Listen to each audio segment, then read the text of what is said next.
papuri sa kaitaasan, siya'y papurihan, Diyos ng lahat. O papuri sa kaitaasan, siya'y papurihan, ngayon at magpakailanman. Umawit ang daigdig at lahat ng naroon. Awit ang sangkatauhan, purihin ng Panginoon.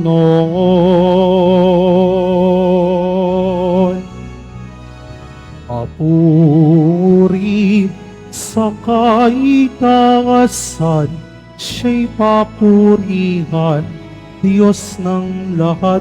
O papuri sa kaitaasan, siya'y papurihan, ngayon at magpakailanman. Sa ngalan ng Ama at ng Anak at ng Espiritu Santo. Amen.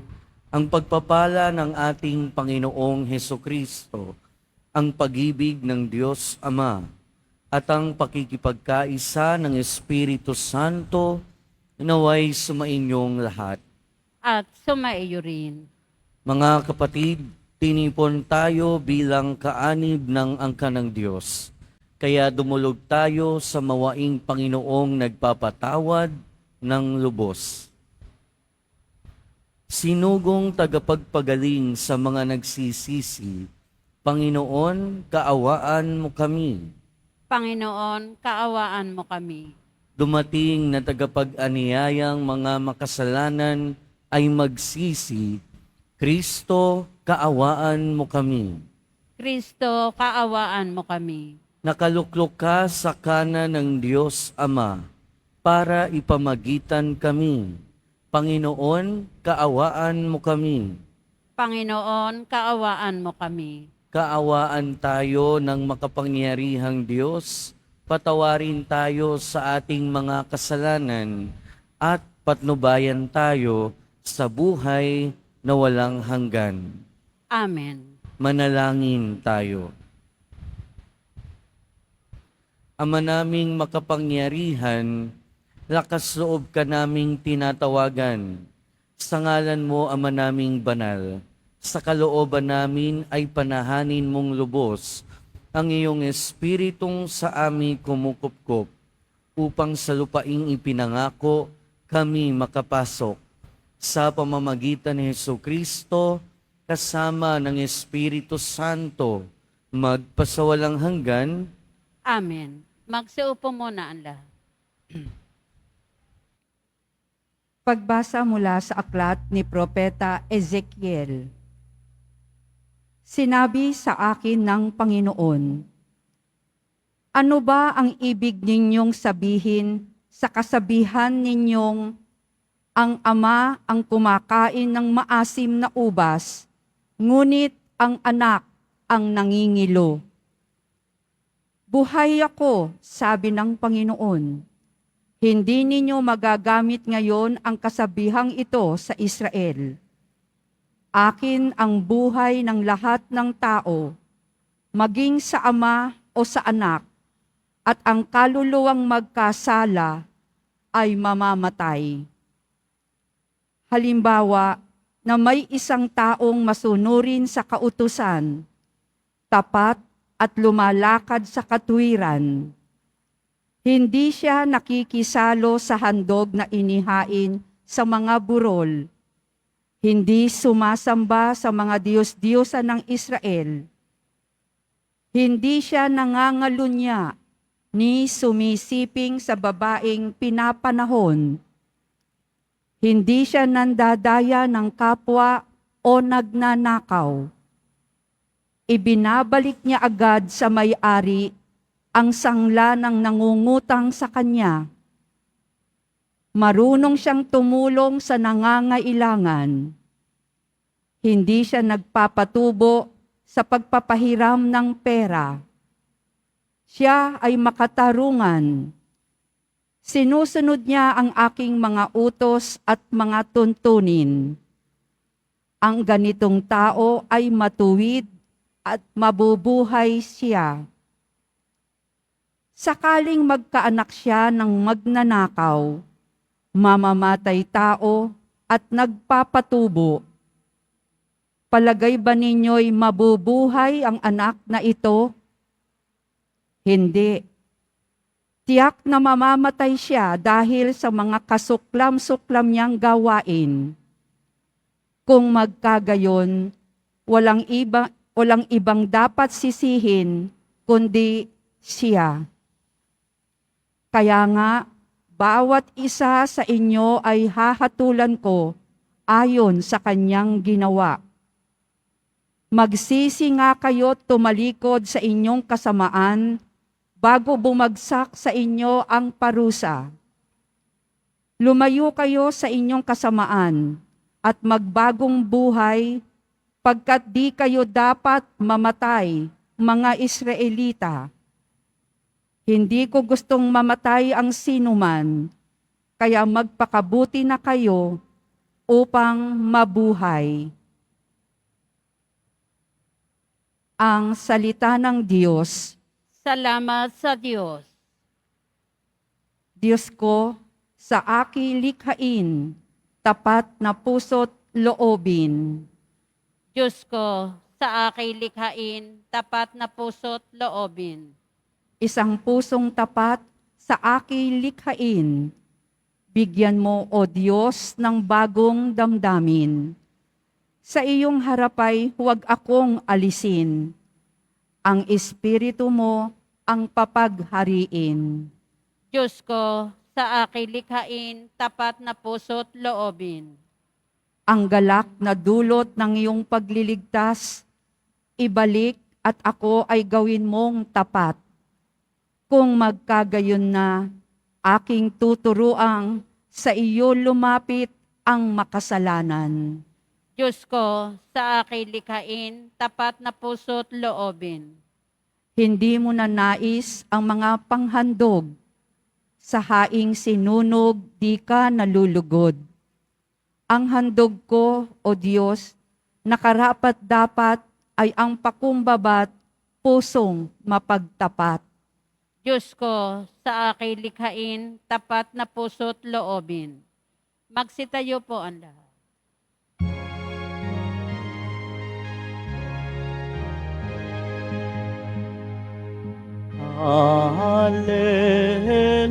Hallelujah, Hallelujah, Hallelujah,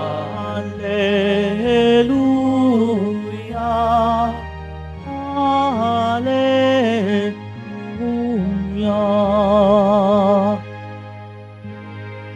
Papuri sa Diyos Ama, pagkat ipinahayag niya,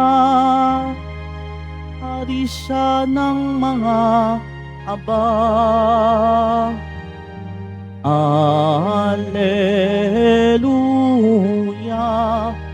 Alleluia,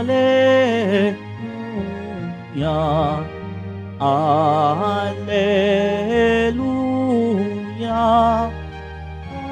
Alleluia.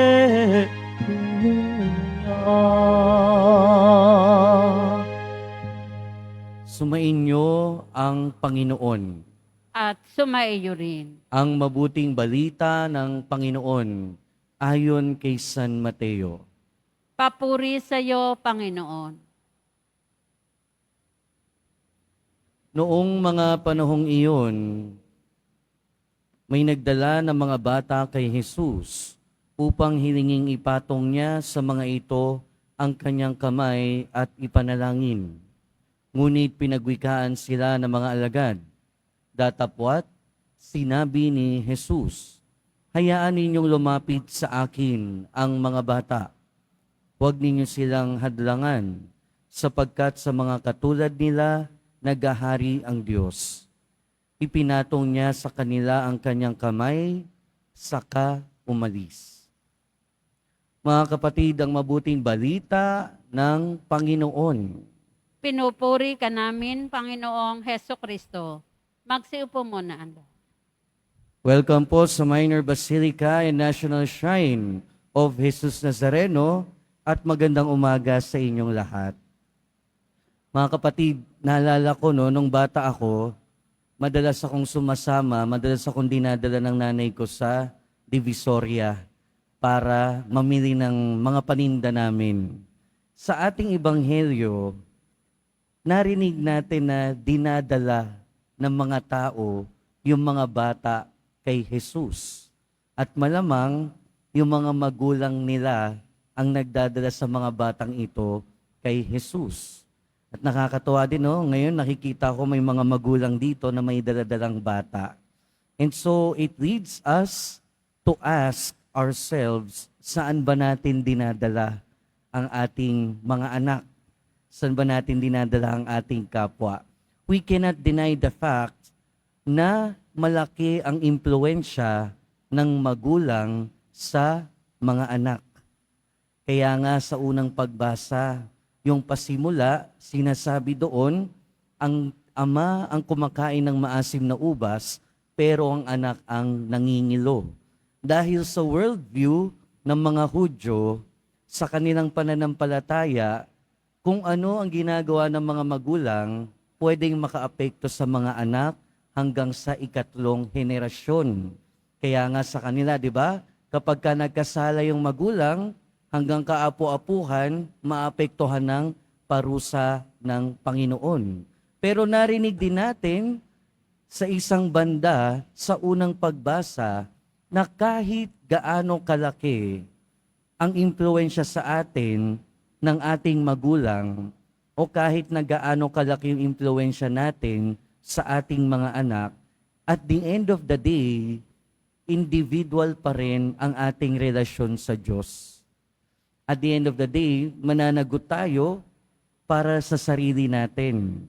Kaya nga sa unang pagbasa, doon natin narinig na kahit mabuti ang ama, pero kung yung anak nagpakasama, yung anak ang magkakaranas ng kamatayan. Ang sinasabing kamatayan dito ay kamatayan ng kaluluwa. Mga kapatid, pinapaalalahanan tayo ng ating mga pagbasa na at the end of the day, tayo ay responsable sa ating sarili. Na ibig sabihin, kung magkamali man tayo, kung malugmok man tayo sa pagkakasala, wala naman tayong ibang sisisihin, kundi sarili din natin. Dahil meron tayong personal choice. Dahil meron tayong sariling pag-iisip.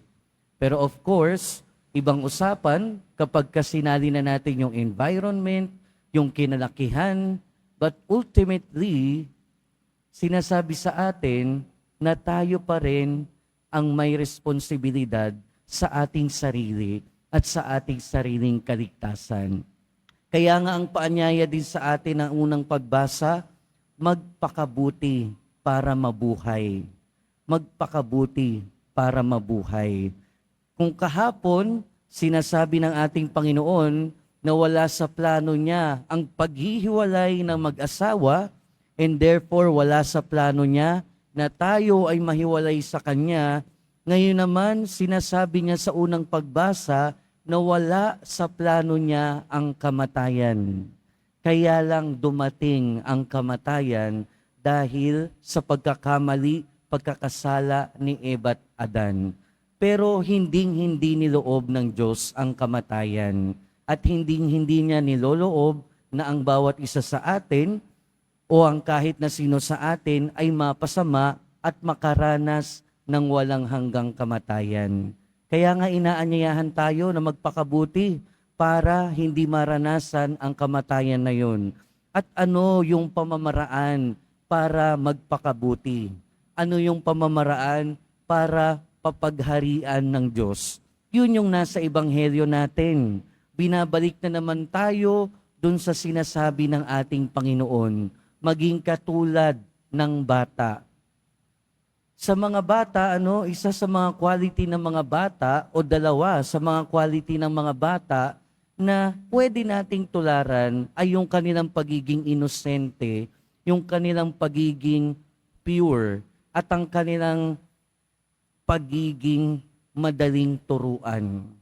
At sa ating pagtanda kasi minsan, ito yung unti-unting nawawala talaga. Nawawala yung ating pagiging madaling makinig, nawawala din yung ating pagiging inosente habang tayo lumalaki. Pero pinapaalala sa atin ng ating ebanghelyo, ang pinaghaharian ng Diyos ay ang katulad ng mga bata. At yung ilan sa mga quality ng mga bata na ito ay yung pagiging inosente.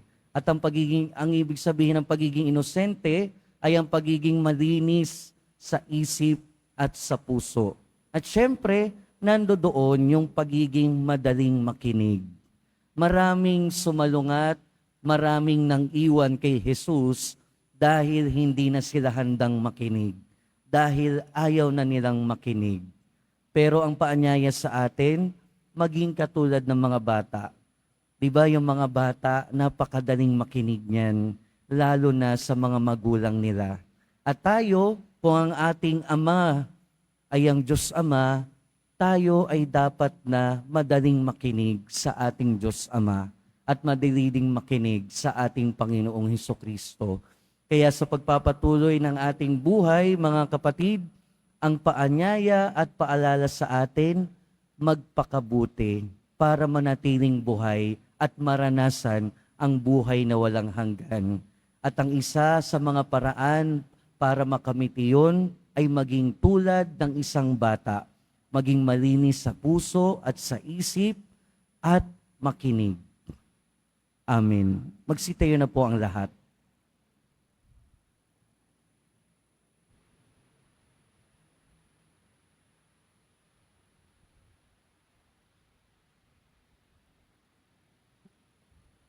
Minamahal kong mga kapatid, lumapit tayo at ipahayag natin ng may pananalig sa Diyos Ama na nagmamahal sa kanyang mga anak ang ating mga pangangailangan. Sa bawat panalangin ng ating itutugon, Panginoon, mapasa amin nawa ang iyong mapagpalang kamay. Panginoon, mapasa amin nawa ang iyong mapagpalang kamay. Ang mga tahanan ng simbahan naway maitayo sa hindi makasariling pagmamahal at ang pamilya naway makilala at maunawaan ang lalim ng pag-ibig ng Diyos. Manalangin tayo. Panginoon, mapasa amin nawa ang iyong mapagpalang kamay. Ang mga mag-asawa naway maging sensitibo sa pangangailangan ng bawat isa at matagpuan ang tunay na kaligayahan sa buhay nilang pinag-isa. Manalangin tayo. Panginoon, mapasa amin nawa ang iyong mapagpalang kamay. Ang mga magulang naway pagpalain ang kanilang mga anak ng atensyon, pagkalinga at pagmamahal. Manalangin tayo. Panginoon, mapasa amin nawa ang iyong mapagpalang kamay.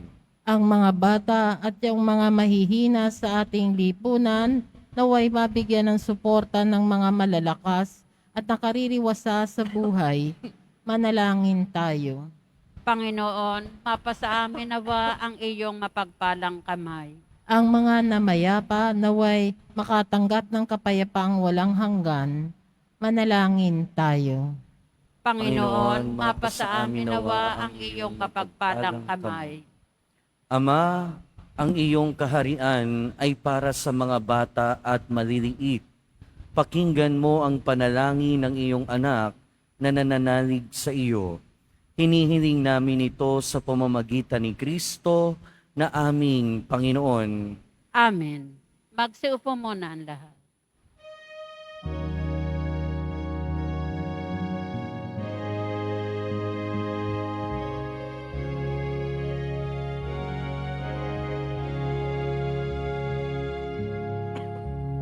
Aming alay sa'yo, Panginoon. Ang tinapay at alak na iyong kaloob upang gulitain ang iyong buhay na inihanay nang tayo'y magdiwang bilang isang sambayanan.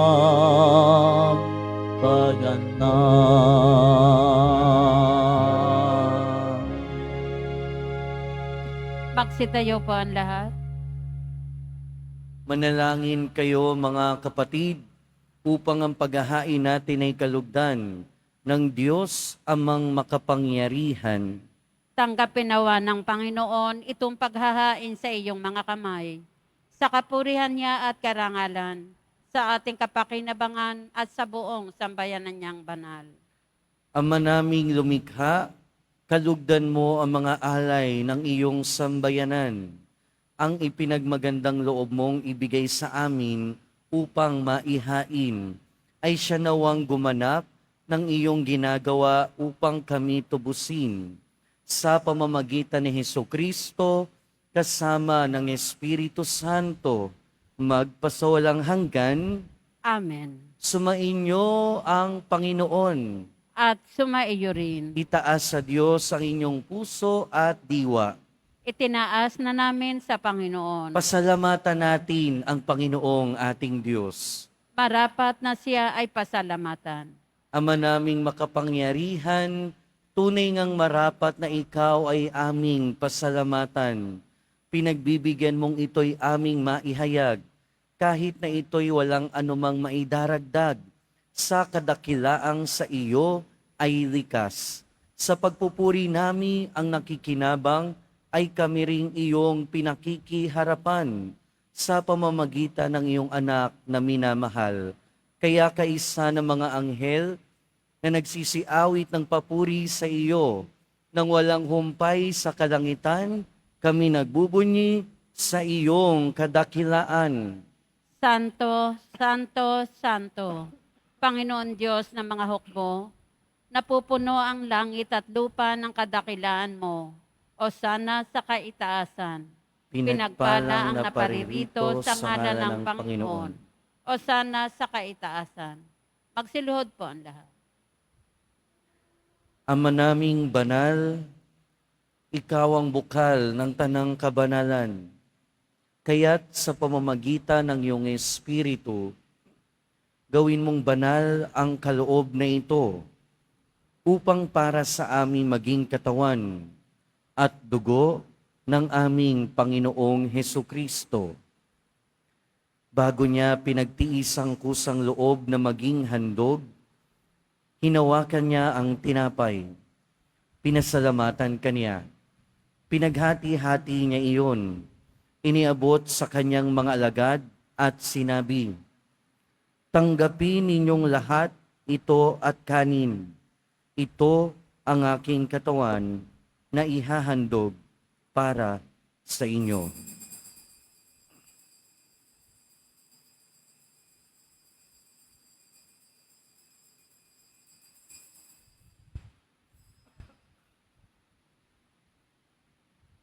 Gayon din naman noong matapos ang hapunan, hinawakan niya ang kalis. Muli kanyang pinasalamatan. Iniabot niya ang kalis sa kanyang mga alagad at sinabi, "Tanggapin ninyong lahat ito at inumin. Ito ang kalis ng aking dugo, ng bago at walang hanggang tipan. Ang aking dugo na ibubuhos para sa inyo at para sa lahat, sa ikapagpapatawad ng mga kasalanan. Gawin ninyo ito sa pag-alala sa akin."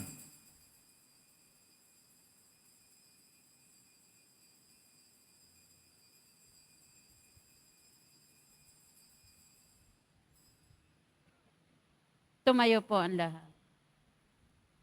Ipagbunyi natin ang misteryo ng pananampalataya. Si Kristo'y namatay, si Kristo'y nabuhay, si Kristo'y babalik sa wakas ng panahon. Ama, Ginagawa namin ngayon ang pag-alala sa pagkamatay at muling pagkabuhay ng iyong anak. Kaya tiniaalay namin sa iyo ang tinapay na nagbibigay buhay at ang kalis na nagkakaloob ng kaligtasan. Kami nagpapasalamat dahil kami iyong minarapat na tumayo sa harap mo para maglingkod sa iyo. Isinasamo namin kaming magsasalo-salo sa katawan at dugo ni Kristo ay mabuklod sa pagkakaisa sa pamamagitan ng Espiritu Santo. Ama, lingapin mo ang iyong simbahang laganap sa buong daigdig. Puspusin mo kami sa pag-ibig kaysa ni Francisco na aming Santo Papa at ni Jose na aming Obispo at ng Tanang Kaparian. Alalahanin mo rin ang mga kapatid naming nahimlay nang may pag-asang sila'y muling mabubuhay, gayon din ang lahat ng mga pumanaw. Kaawaan mo sila at patuloyin sa iyong kaliwanagan. Kaawaan mo at pagintapating kaming lahat na makasalo sa iyong buhay na walang wakas. Kaisa na mahal na Birheng Maria na Ina ng Diyos, ng kabiyak ng kanyang puso si San Jose, kaisa ng mga apostol, ni San Juan Bautista at ng lahat ng mga banal na namuhay dito sa daigdig ng kalugod-lugod sa iyo, maipagdiwang nawa namin ang pagpupuri sa ikararangal mo sa pamamagitan ng iyong anak na aming Panginoong Heso Kristo. Sa pamamagitan ni Kristo, kasama niya at sa Kanya, ang lahat ng parangal at papuri ay sa iyo, Diyos amang makapangyarihan, kasama ng Espiritu Santo, magpasawalang hanggan. Amen. Sa tagubilin ng mga nakagagaling na utos at turo ni Jesus na Panginoon natin at Diyos, ipahayag natin ng lakas loob. Ama namin, Sumasalangit ka, sambahin ang ngalan mo. Mapasa amin ang kaharian mo, sundin ang loob mo dito sa lupa para nan sa langit. Bigyan mo kami ngayon ng aming kakanin sa araw-araw, at patawarin mo kami sa aming mga sala, para ng pagpapatawad namin sa nagkakasala sa amin. At huwag mo kaming ipahintulot sa tukso, at iadya mo kami sa lahat ng masama. Hinihiling namin kami adya sa lahat ng masama, pagkalooban ng kapayapaan araw-araw, iligtas sa kasalanan at ilayo sa lahat ng kapahamakan, samantalang aming pinananabikan ang dakilang araw ng pagpapahayag ng tagapagligtas namin si Heso Kristo. Sapagkat iyo ang kaharian at ang kapangyarihan at ang kapurihan magpakailanman. Amen. Panginoong Heso Kristo, sinabi mo sa iyong mga apostol, kapayapaan ang iniiwan ko sa inyo. Ang aking kapayapaan ang ibinibigay ko sa inyo. Tunghayan mo ang aming pananampalataya at huwag ang aming pagkakasala. Pagkalooban mo kami ng kapayapaan at pagkakaisa ayon sa iyong kalooban, kasama ng Espiritu Santo, magpasawalang hanggan. Amen. Ang kapayapaan ng Panginoon ay laging sumainyo. At sumaiyo rin. Magbigayan tayo ng kapayapaan sa isa't isa. Peace be with you po, peace. Kordero ng Diyos na nag-aalis ng mga kasalanan ng sanlibutan, maawa ka sa amin. Kordero ng Diyos na nag-aalis ng mga kasalanan ng sanlibutan, maawa ka sa amin. Kordero ng Diyos na nag-aalis ng mga kasalanan ng sanlibutan, ipagkaloob mo sa amin ang kapayapaan. Magsiluhod po ang lahat.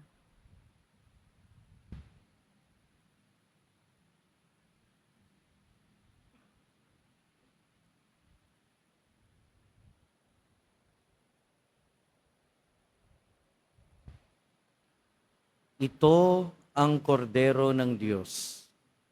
Ito ang nag-aalis ng kasalanan ng sanlibutan. Mapalad ang mga inaanyayahan sa kanyang piging. Panginoon, hindi ako karapat-dapat na magpatuloy sa iyo, ngunit sa isang salita mo lamang ay gagaling na ako.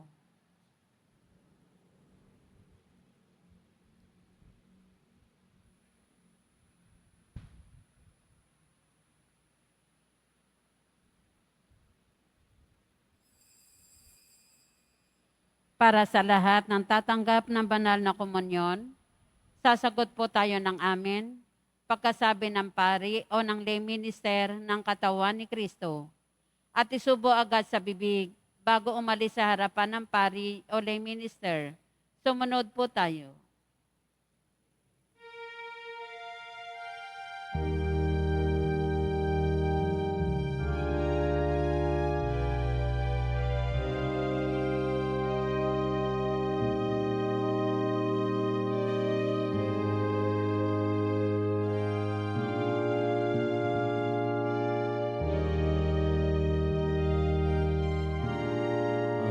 Panginoon,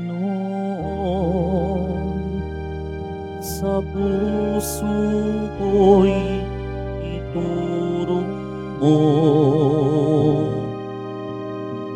tulong ng puso mo.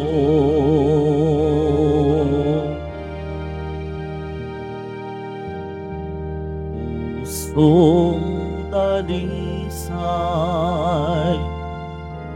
likhain mo sa'kin, sandiwang matatag sa puso ko'y ihain, sa piling mo sa tuwing na ako'y ilapit.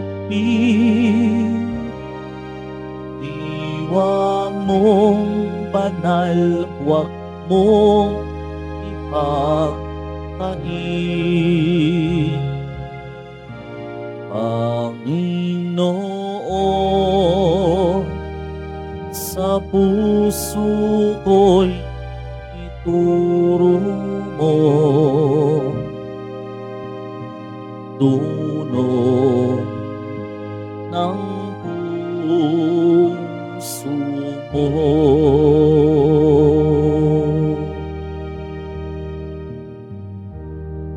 Puso'y gawaran ng kaligtasan, patibayin sa akin tapat na kalooban. Landas mo ay aking ihahayag, may sala sa'yo ay mapapanatag.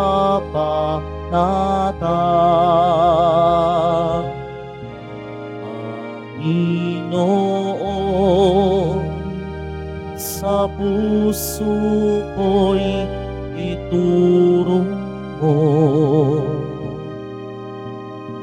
tulong ng puso mo.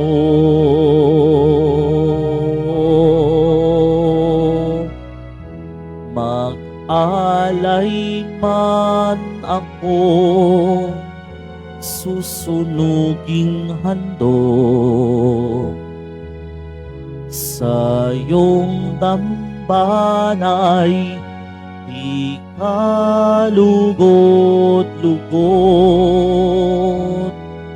Pusong nagsisisi, tanging tapat sa'yo.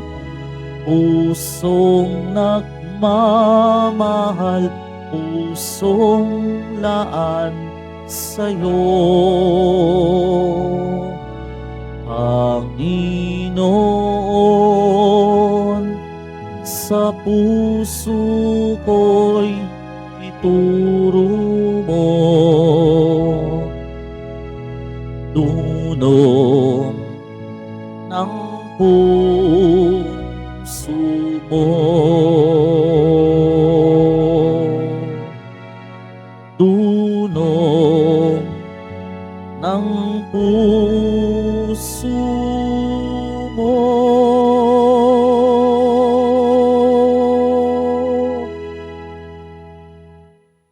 Pagkatapos ng misa, wiwisikan po ang lahat ng banal na tubig. Pinakikiusapan ng lahat na manatili lamang muna sa inyong mga lugar. Sa Quezon Boulevard o Plaza San Juan lamang ang labasan ng lahat. Sumunod po tayo. Maraming salamat po sa inyong pagdalaw at pagsisimba sa Basilica Minor at Pambansang Dambana ni Jesus Nazareno. Tumayo po ang lahat. Manalangin tayo.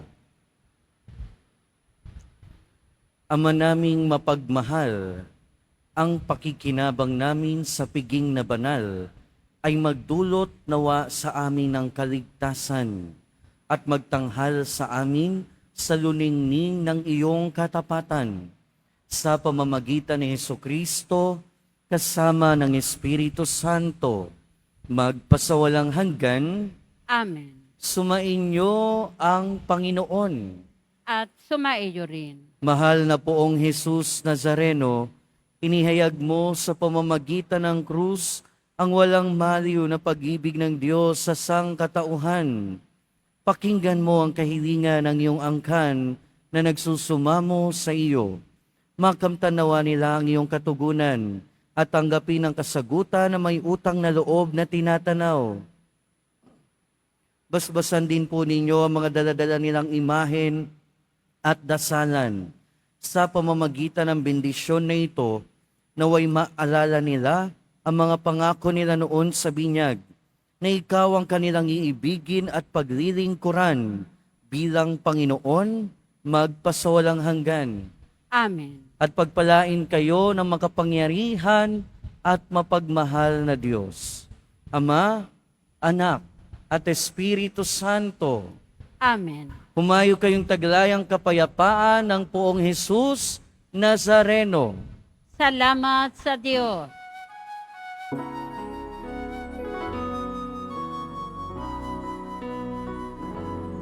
Nuestro Padre Jesus Nazareno, sinasamba